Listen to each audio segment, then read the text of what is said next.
gudoomiyaha hay'adda wadooyinka Puntland iyo injineerada hay'adda wadooyinka Puntland ayaa kormeer ku yimid dhismaha mashruuca wadada Bacadweyn Gaalkacyo qaybta dhismada Gaalkacyo oo gacanta ku haysto shirkadda Albashid Construction Company.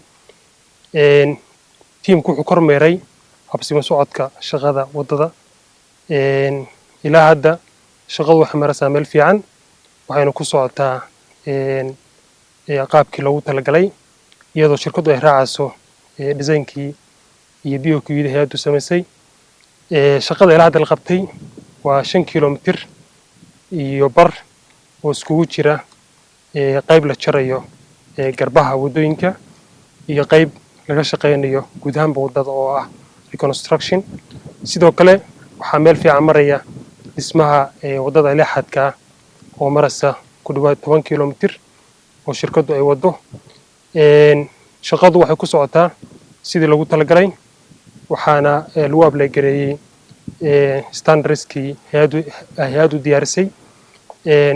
Kormeerka maanta waxaa qayb ka in la jeegareeyo elevationka ama mansuubku kacayo wadadu kacaso iyo quality-ga ciidda la isticmaalay iyo garaaca wadada la garaacay.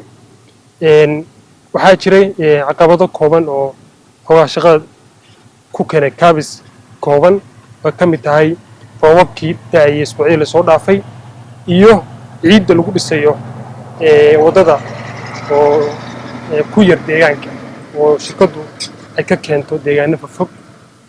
sida kale shaqadu waxay ku socotaa sidii loogu talagalay, meel fiican bay maraysaa. kaliya waxaan ku darayaa shaqada socota waxaa jira shaqo kale oo muhiim ah oo garab socota oo ku saabsan diyaarinta daamurkii iyo jaygii iyo laamisaaristii hawsheedii. waxaan diyaarinaynaa oo mar dhow tagaynaa haddii ilaahay idmo karaasharkii loogu talagalay inay soo saarto jayga u soo saarto meesha. waxaa maanta ka degayay Boosaaso dekedeeda daamurkii loo isticmaali lahaa jidka. waxaa intaas sii dheer oo garab socda shaqooyinkaas shaqooyin kaleeto oo waxtar oo welfare oo aan dadka deegaanka degan la qabanaynay, ama ha noqoto waddo loo leexinayo ama ha noqoto dhir la beerayo dhowaan oo lagu beerayo jidka ilaa meeshan uu ka bilowdo ilaa Gaalkacyo haddii ilaahay idmo garab socon doona jidka oo weli beerteedii la sameeyey oo la wado kubcintoodii.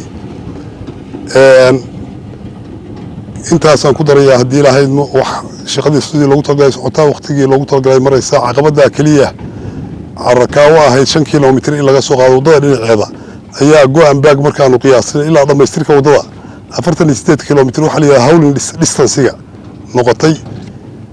si wali ha noqotay waxaanu kordhinay gaadiidkii kale ayaanu ku darnay. aan awal qorshe aan ugu jirin si aan marna hoos looga dhicin wax soo saarkii tayadii waa la suurin baa lagu jira habeenay maalin waa la haystaa, yani sidii wax loo sii lahaa ama sidii wax la isku eegi lahaa. iyaduna meesha sidii loogu talagalay un baa la raacay aakhirka.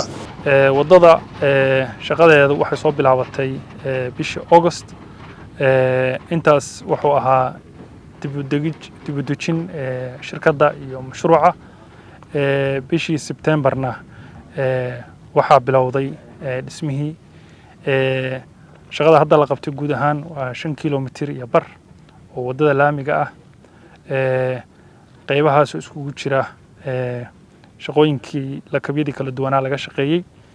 sidoo kale waxaa la dhisay wadadii diversion road-ka ahayd oo iyadana maaragtay meel fiican la geeyay.